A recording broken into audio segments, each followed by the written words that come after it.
Fala molecada, sejam bem-vindos a mais um vídeo aqui do canal LuigiTech. Vídeo de hoje, quadro perguntas e respostas aqui do canal, Luigi Responde. Bom, para quem não sabe como faz para participar, é só deixar a sua pergunta aqui nos comentários. Vou estar vendo as mais relevantes, então se você achar uma pergunta parecida que o amiguinho fez, deixa o like na pergunta para subir aí na relevância e eu estar lendo com mais facilidade, beleza? Bom, basicamente é isso. Vamos aí para a primeira pergunta. O Gringueira está perguntando se há alguma diferença entre o i5 7400 e o i5 7500. E mano, para te responder essa pergunta, eu vou acessar aqui o site da Intel, vocês podem fazer em casa também. Ele tem uma parte aqui de comparativo muito interessante, o site da Intel oficial. Então é só você fazer a comparação entre o i5 7500 com o 7400. Em especificação, basicamente a única alteração que eu vi foi em relação ao clock, né? O 7400 possui um clock base de 3 GHz e o 7500 possui um clock base de 3.4. E no Max Turbo ele também tem 300 MHz a mais. No final das contas, galera, creio que em desempenho não vai fazer muita diferença, principalmente em relação a jogos. Certas aplicações vão ganhar sim um pouquinho de desempenho, mas eu acho que não vale a pena por R$100 a mais, que é a diferença de preço entre os dois processadores. Próxima pergunta é do inscrito M Propashift. Ele está perguntando se com uma GTX 1050 Ti e o i3 7100 ele consegue fazer lives de jogos leves, como por exemplo o CS Global Offensive. Essa pergunta teve 10 likes, então foi uma das mais relevantes aqui do canal, respondendo. Cara, creio que sim, você consiga sim fazer a live stream do seu CSGO, talvez até um PUB você consiga fazer live stream, dependendo das configurações gráficas que você vai rodar e também da qualidade de imagem que você vai estar jogando para a plataforma que você quer fazer a live stream, seja aí YouTube, Twitch TV. Mas no geral é uma configuração de baixo custo, mas vai dar sim para fazer a sua live stream. O ideal também é ter uma internet de boa qualidade, não só em download, mas em upload. E uma quantidade boa de memória RAM, quanto mais melhor, porque você vai estar usando diversos programas ao mesmo tempo. A próxima pergunta é do inscrito Paulo Ricardo. Ele está perguntando aqui até quando um i5 7400 e a 1060 de 6 GB vão rodar os jogos no alto ou no ultra.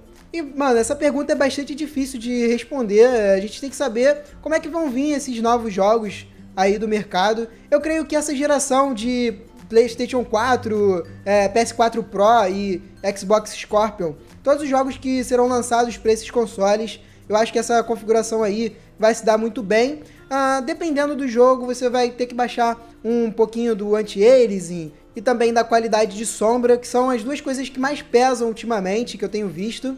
Mas é uma baita configuração, não se preocupem com isso, né? Porque com certeza ela vai rodar muito bem os jogos, mais ou menos uns 3 anos, eu acredito. Pergunta do Kakax. Ele está perguntando se vale a pena ir de Intel, mesmo sabendo que em alguns jogos o i5 bate 100% de uso. E mano, na minha opinião, vale a pena sim, não ligue muito para esse negócio de 100% de uso e também a gargalo de GPU. O importante é você estar rodando uma média de frames maneira ali, próximo aos 60 frames, que é a qualidade que você não vai ter muitos bugs, né, muitos stutterings. Obviamente, se você vê que está tendo um gargalo tão grande assim e, sei lá, você não está conseguindo rodar 50% da sua GPU, é algo meio decepcionante, mas um i5 atualmente, mesmo batendo 100%, ele entrega uma boa quantidade de uso, até mesmo de uma GTX 1070. Então não vejo problemas de você estar usando um i5 e ele estar ali em 100%, até porque os Ryzen, mesmo estando com uso abaixo de 100%, eles têm um gargalo maior do que um i5, se a gente for comparar aí os dois processadores da mesma faixa de preço.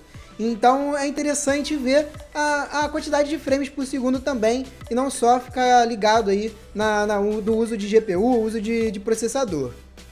Pergunta do Bate Tutoriais. Ele está perguntando se tem alguma diferença de desempenho entre a RX 460 da PowerColor e da Gigabyte. E cara, vai depender aí do modelo específico que você está falando. A Gigabyte tem diversos modelos dentro da própria marca e a PowerColor também tem. Não sei se da RX 460 existe alguma diferença. Mas assim, em relação à marca, normalmente não tem tanta diferença assim se você for comparar dois chips idênticos.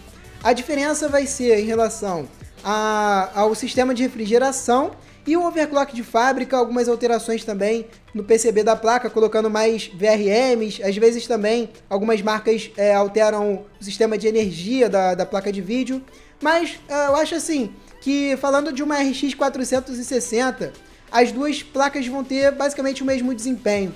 Só muda mesmo quando é de placas muito tops, aí em relação a uma marca e outra, realmente vale a pena estar estudando qual é a melhor para você. Pergunta do inscrito TGP, queria saber de uma coisa, um notebook da Acer F5, que vem com uma placa de vídeo dedicada 940MX 4GB, um i7 de 7ª geração e 8GB de RAM, vai conseguir rodar Minecraft, CSGO e fazer algumas edições? Então, TGP, vai sim, você vai conseguir rodar muito bem os seus jogos, principalmente esses jogos que você citou aqui na sua pergunta. São jogos mais leves, até um i5 eu acho que sem placa de vídeo conseguiria rodar o Minecraft e o CSGO sem nenhum problema. E você conseguiria gravar, editar, fazer o seu canal tranquilamente com esse notebook. KN Master perguntando se vale a pena usar a TV como monitor. E galera, eu vou falar sobre experiência própria. Há muito tempo, não sei se vocês lembram, eu ainda morava com os meus pais, eu utilizava uma TV como monitor, uma TV de 32 polegadas. E acontece que a TV ela é bem maior do que o meu monitor, que atualmente eu uso, de 21,5 polegadas. Eu sentia que as coisas ficavam muito grandes perto de mim. Eu acho que para você jogar numa TV, você tem que manter uma boa distância, porque cansa a sua vista. Então eu considero adequado que um monitor não passe ali das 29 polegadas, mas obviamente essa é a minha opinião. Próxima pergunta é do inscrito Downcornet 1106. SLI vale a pena para um monitor? E cara, essa pergunta é simples de estar respondendo, ainda mais nos dias atuais. SLI não tá valendo a pena, galera, só para quem é entusiasta mesmo, que gosta de ter sempre o mais top. Duas placas de vídeo hoje em dia, você vai ter aí o máximo de desempenho. Se você colocar a terceira, você não vai ganhar nem 20% de desempenho em relação a duas placas de vídeo. Falando aí de GTX 1080 Ti, né, no caso. Isso se for possível fazer o Tri-Way de GTX 1080 Ti. Se eu não me engano, acho que não pode fazer atualmente, só dá para fazer Dual GPU. Mas enfim, ainda mais falando de um monitor, né, no caso aqui que ele deixou na pergunta. Um monitor, então, acho desnecessário completamente você estar fazendo SLI. Hoje em dia, eu diria que uma GTX 1070 para um monitor Full HD vai conseguir rodar tudo o que você tem aí de jogo, com gráficos todos no máximo, então não tem por que investir em uma segunda GPU. O Gabriel Spolari está perguntando aqui qual processador antigo e placa de vídeo roda jogos. Foi uma pergunta bastante genérica, né? Ele não colocou aqui qual jogo específico, mas recentemente, não sei se vocês viram aqui no canal o PC do inscrito, teve um inscrito que mandou o PC dele e tinha aí um i7 de primeira geração, se eu não me engano era o 970, e ele usava uma GTX 960. Tudo bem que é uma placa de vídeo não tão antiga, né? Mas o processador dele era bastante antigo e ele conseguia rodar todos os jogos atuais muito bem, mesmo com esse processador antigo. Então, se você está querendo, sei lá, buscar algum produto usado aí, eu recomendo que você pegue o i7 de primeira geração, de segunda.